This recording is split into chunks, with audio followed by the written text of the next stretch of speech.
iniciando mais um bate-volta com Mari Nunes e hoje o nosso entrevistado é o Nil Ramos. Nil, seja muito bem-vindo, obrigada. Eu que agradeço pelo convite, né? Tenho assistido várias entrevistas aqui, ficou muito bacana, parabéns. Obrigada. Nil, eu sempre tenho costume de perguntar para as pessoas para que elas façam uma autoanálise de si mesmo. Então, quem é Nil Ramos? Nossa, Mari. O Nil Ramos é uma pessoa muito tranquila, uma pessoa que gosta muito do simples, né? Como eu morei em roça, então eu continuo sendo interiorano, uma pessoa que gosta de jogar futebol, que gosta de pescar e gosta do simples, uma pessoa muito simples. Você foi jogador de futebol profissional, né? Conta um pouquinho pra gente.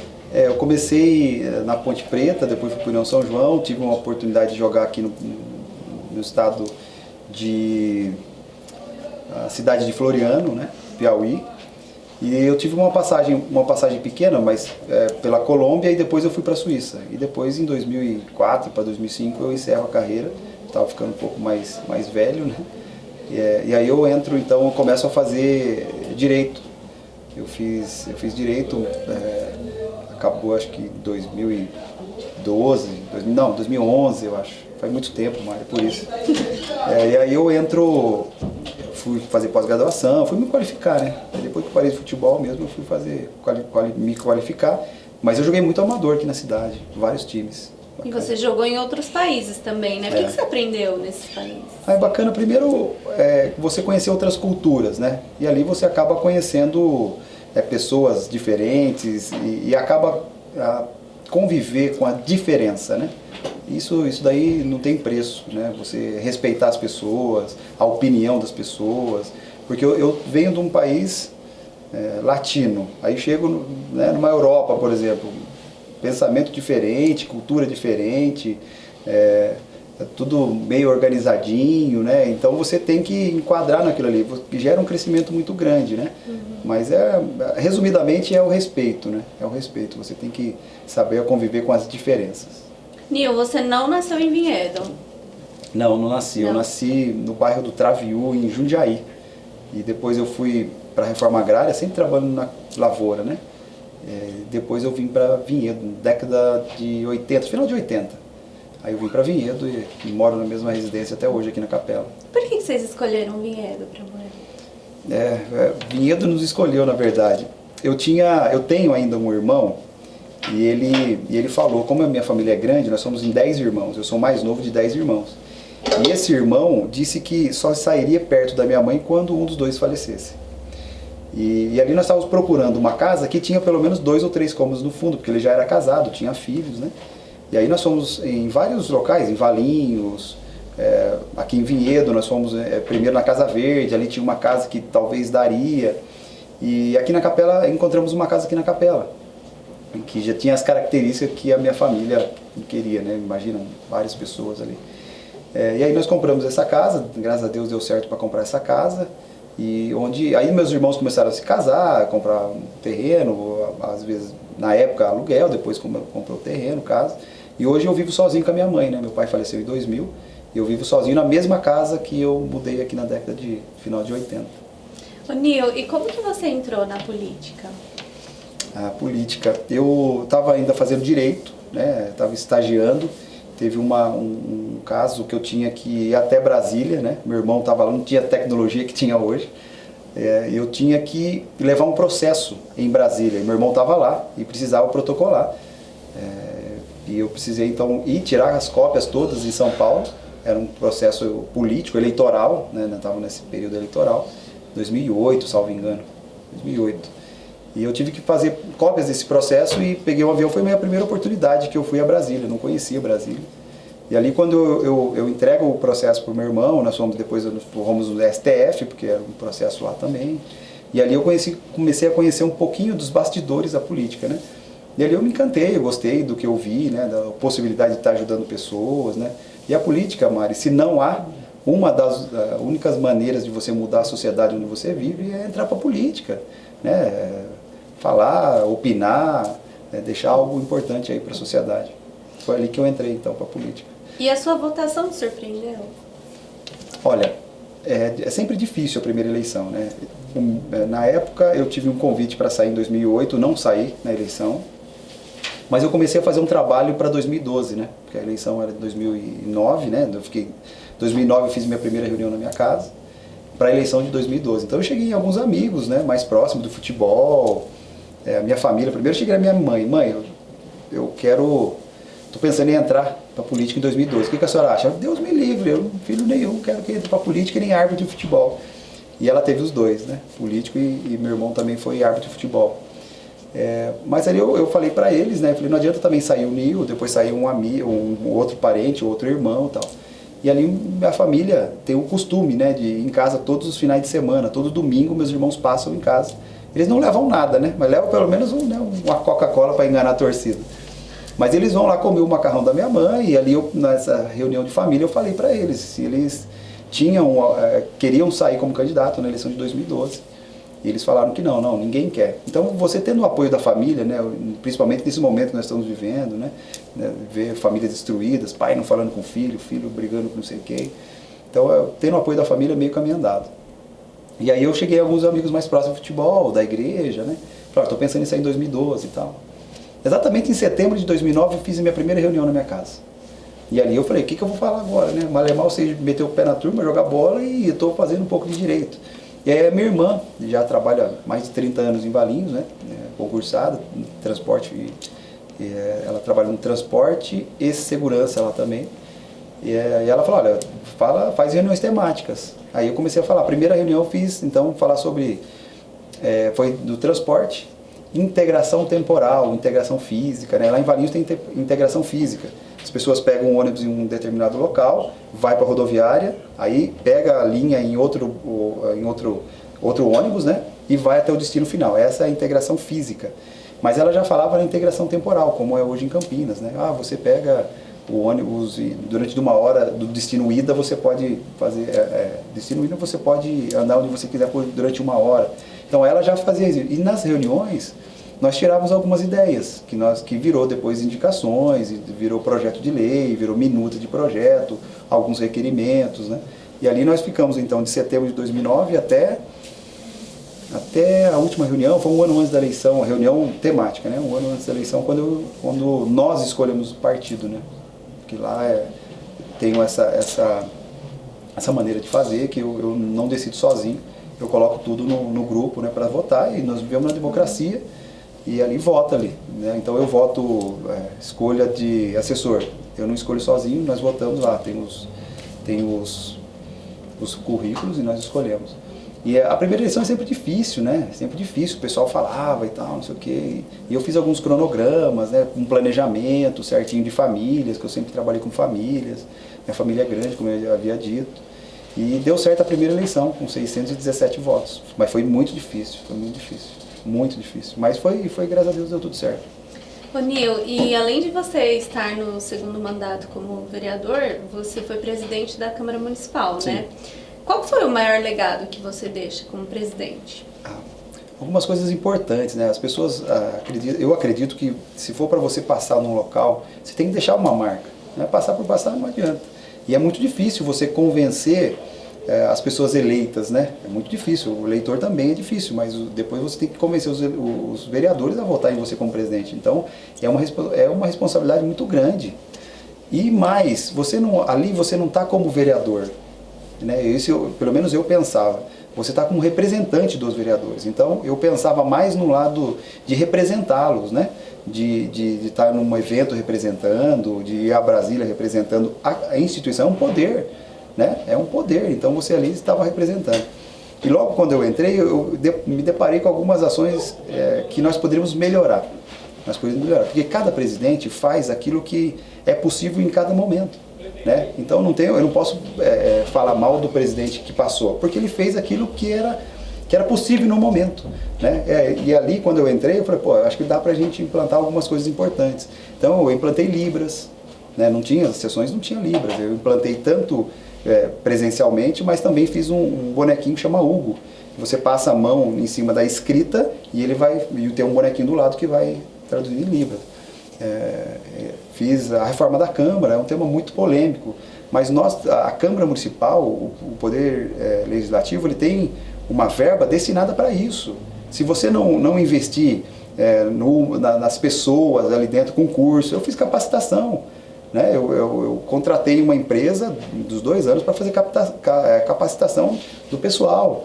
Teve alguns congressos que a Câmara, né, como presidente, mas a Câmara pagou para eles irem em Brasília fazer capacitação também dos funcionários.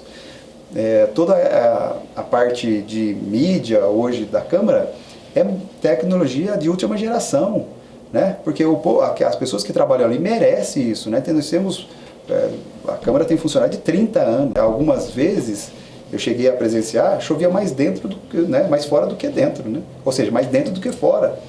Né? Então era uma coisa muito difícil. Então quando você passa, você depara com tem algumas demandas.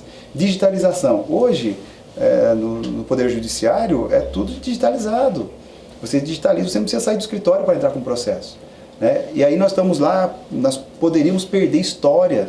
Nós temos lá a emancipação de 1949, nós temos fotos lá, nós temos históricos lá, nós temos sessões lá. Né? Então, nós fizemos todo um trabalho de mídia muito bom, né?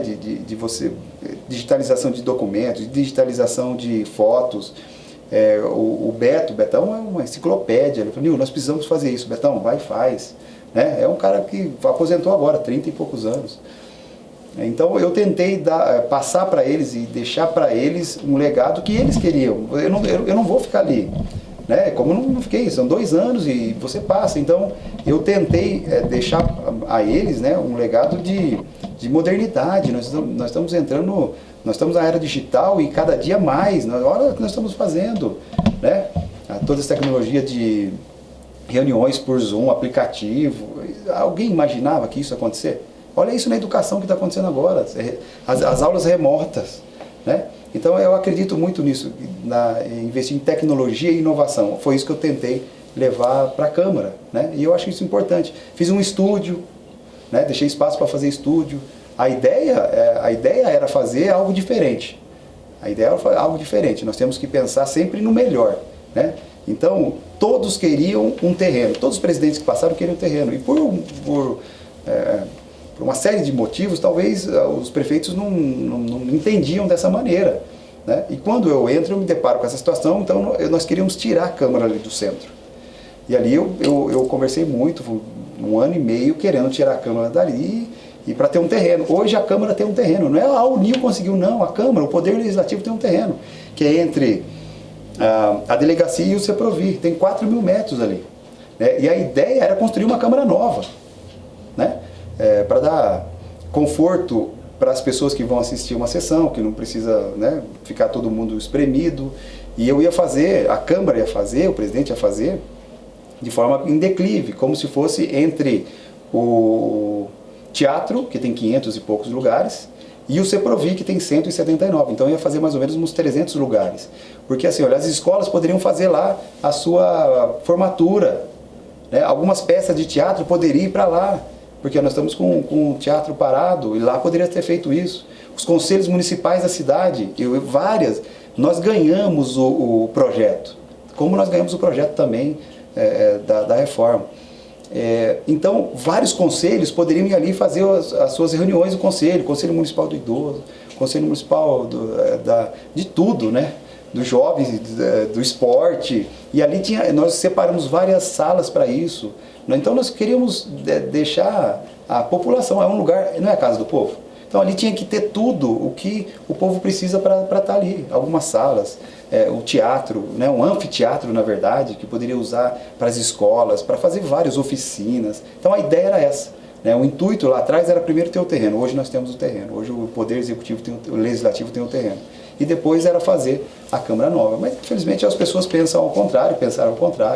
Eu respeito, porque se não deu para nós fazermos naquele momento, outros poderão fazer. Agora tem que ter coragem, porque passar por passar não adianta, vou deixar do jeito que estava. Não, vamos modernizar, vamos tentar fazer o melhor, né, para eles ali. Essa foi a intenção. Não fui compreendido por algumas pessoas, mas não tem problema.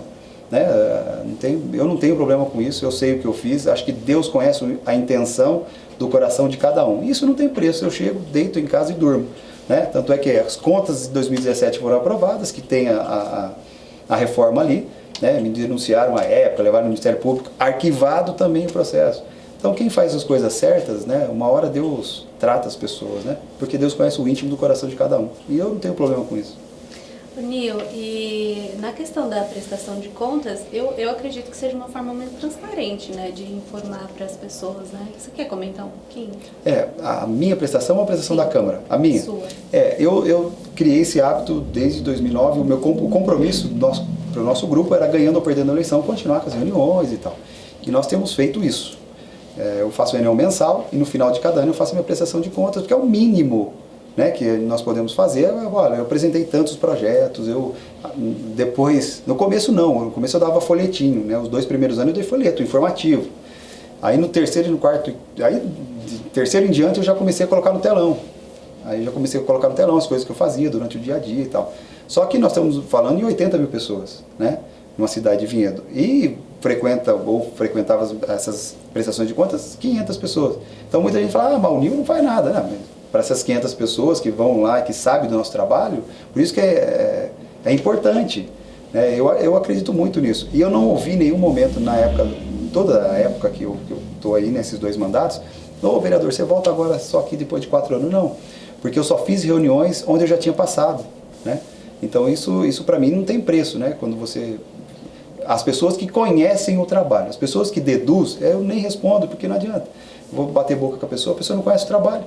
Agora, a partir do momento que conhece, sabe do trabalho que nós estamos fazendo e sabe do trabalho que nós fizemos, aí muda o conceito, né? Porque aí tem informação, tem conhecimento, tem trabalho sério, né? Aí é outra coisa, mas eu acredito nisso. E na prestação de contas, eu quero pegar um gancho também na prestação de contas da Câmara Municipal, né? Também, porque não é a prestação de contas do NIL, né, no Tribunal de Contas, é do poder, né? Tanto é que eu falei para o presidente, olha, você poderia fazer publicidade nisso, porque a prestação porque você vai, né, já foi presidente, né, uma vez e agora está presidente, e quando sair a pessoa tem que ter o mesmo pensamento. E as pessoas, eles não entendem que é uma empresa, como se fosse uma empresa, você que vem da iniciativa privada, é uma empresa. Lá tem jurídico, lá tem RH, lá tem tudo também, tem contabilidade. Então, fazer licitação. Você acha que é o presidente que faz licitação? Tem um grupo, tem uma pessoa lá que faz licitação. Né? Tem 3 ou 4 pessoas lá que é uma comissão. Né? Qualquer coisa que acontece na Câmara não é o presidente que faz, são as pessoas de carreira que faz. Isso que eles não entendem, né? Algumas pessoas não entendem, ou procuram não entender, porque não sentou lá, não sabe como que é, ou não respeita o trabalho das pessoas, né? Então, e eu fui, nossa, várias pessoas aí, o Nil é inelegível. E aí a pessoa vai lá escrever besteira na internet, né? Só que quando foi aprovado as contas, nenhum deles voltaram a pedir desculpa. Só que aí a flecha já foi alcançada, já foi lançada, né? Então ele teria que ter a mesma humildade de chegar e falar assim, olha, não, desculpa, eu pensei mal e tal. Porque até então estava em recurso, ninguém sabia se ia dar certo ou não, né? Então, eu acredito nisso, em trabalho sério, em transparência, né? Eu acho que é sempre bacana. E no respeito, né? Principalmente no respeito. Daniel, você acha que as pessoas não estão sabendo debater nas redes sociais? As redes sociais é muito fria, né? As pessoas são muito frias ali, né? Eu acredito muito nas redes sociais, acho muito importante, desde que seja usado com respeito e seja usado para o bem, né? Porque tem que ter o respeito, porque às vezes a pessoa posta alguma coisa lá e pode estar colocando pessoas na depressão, porque às vezes a pessoa ela aguenta bem, não tem problema, pode falar, mas caramba, a gente tem irmão, a gente tem namorada, a gente tem noiva, a gente tem, não é casado ainda, tá? Porque pessoas falam que é casado, mas não sou casado. Tem mãe, minha mãe tem 82 anos, né? A minha mãe não é, eu me emociono quando falo de família, mas não é demérito algum, ela não tem estudo. Minha mãe é analfabeta, mas me dá aula todos os dias. Do jeito dela, né? Como eu disse, meus irmãos eles vão em casa e ela me dá aula de educação. Olha, quando ela chega e fala num grau de justiça, Nil, isso é justo. Nil, isso não é legal, não é justo isso. É a justiça do jeito dela, o direito do jeito dela. né? E de vez em quando ainda, Mari, eu que pego a pensão dela. A pensão dela do meu pai, um salário mínimo cada um. E eu vejo, me emociono porque eu vejo ela sentada na cama dela, separando o dinheirinho dela, indo no Camilo, tá aqui o seu dinheiro porque eu pego o remédio aqui. Aqui vai lá no Ítalo, o açougue eu pago também. Eu vou lá na Santa Elisa porque eu pago lá também. Ela não tem dinheiro, paga depois, né? Então ela marca lá do jeitinho dela e ela não sabe ler nem escrever. Então, você não ter qualificação não é demérito algum, mas ela respeita. Ela respeita, ela me dá aula de economia, né? Eu pego esse dinheiro dela. Chega no final do mês, né, ela tem o dinheirinho dela. No final do mês, alguns irmãos vão lá, mãe, a senhora tem R$50 emprestado? Ela fala, eu tenho. Era PhD em economia, porque 2 salários mínimos. E ter ainda dinheiro ainda para emprestar para um filho, R$50, R$100, seja o que for, é PhD em economia. Então, você não ter qualificação, você não quer dizer, não é demérito algum, mas o respeito, né, é muito importante. E o que eu vejo hoje nas redes sociais é isso. As pessoas, quando vai lá colocar alguma coisa, primeiro que ela tinha que se colocar no lugar da pessoa. Pô, e se eu escrevesse isso da pessoa? Ele é isso ou ele é aquilo. Vai causar um dano? Vai. E se eu estivesse no lugar da pessoa, vai causar também? Pô, não vou escrever. Então, você não gostar do trabalho de alguém, se você não gostar da maneira de atuação da pessoa, é uma coisa. Não gosto da maneira de administração dele ou dela, seja o que for. Ótimo. Agora, você ali insultar ou falar coisas contra a honra da pessoa, né? Aí, meu amigo, aí não dá. E eu nunca tive problema com isso, mas eu nunca tive processo na minha vida. Né? Igual eu falei, meu negócio era jogar futebol, aquele negócio todo e tal. Nunca tive processo, nem na esfera civil, criminal, penal, administrativa, nenhuma delas mesmo. Mas de um tempo pra cá, as pessoas têm que provar, né? Se é isso, tá bom. Vou fazer uma representação, você vai provar. Porque é a única maneira de você... Porque outras pessoas talvez não tenham o conhecimento que a gente tem. E talvez essa pessoa, quando vai falar da outra pessoa, ela não vai ter a resposta adequada ou não vai ter a atitude adequada para isso. Então eu não discuto. Eu apenas vou lá e falo, você vai ter que responder na justiça. Ponto. Você falou que eu sou isso? Tá, vai lá. Né? Agora o respeito, sim. Não concordo. Bacana. Porque o diálogo, ele convence às vezes, né? O posicionamento.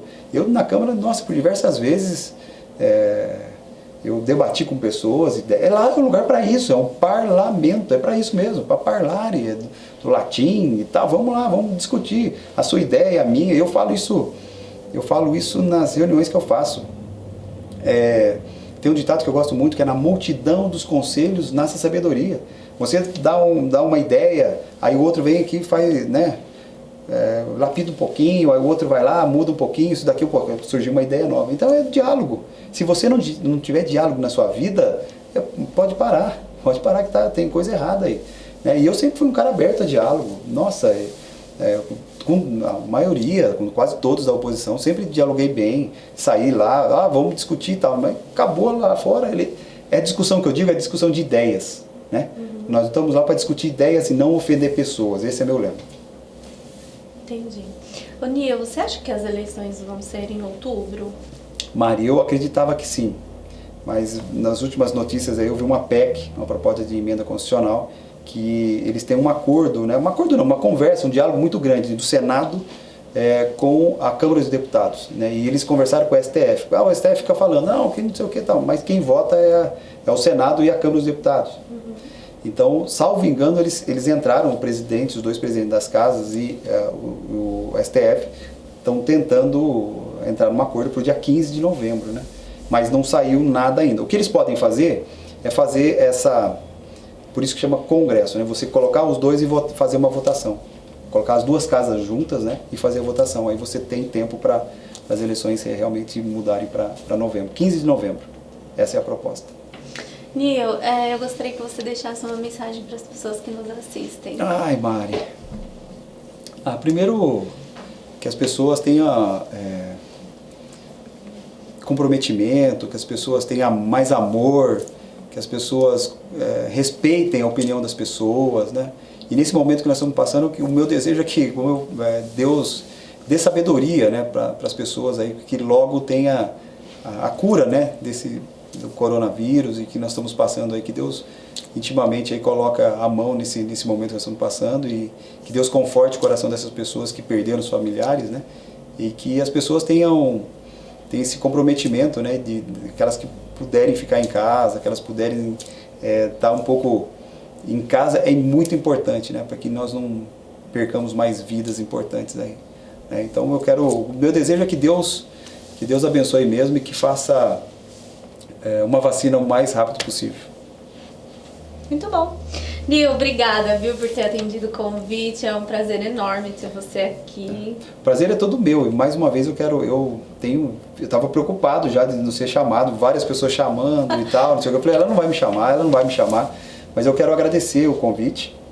Eu que agradeço, né, pelo convite. Agradeço também porque nós precisamos de pessoas igual você, Mari, sabe? Que pensa, que tem o respeito, que tem o diálogo, que coloca suas opiniões firmes, isso não é problema algum, mas que tem esse respeito. E você tem destacado muito nesse meio, né, no nosso meio, e com esse programa principalmente, eu tenho visto as entrevistas e eu quero aqui parabenizar você também, parabenizar o Adriano também, que tem um programa também muito bacana, né? Se não fosse vocês, talvez nós não teríamos a oportunidade de falarmos um pouquinho de nós, falarmos um pouquinho da cidade, falar um pouquinho da política, falar um pouquinho de tudo que nós temos. Então nós temos que agradecer o trabalho de vocês, enaltecer o trabalho de vocês. E mais uma vez, muito obrigado e parabéns mesmo. Que Deus abençoe o seu programa, que outras pessoas possam ser convidadas e falar um pouquinho da sua trajetória. Amém. Obrigada. Eu agradeço. Pessoal, por hoje é só. Beijo.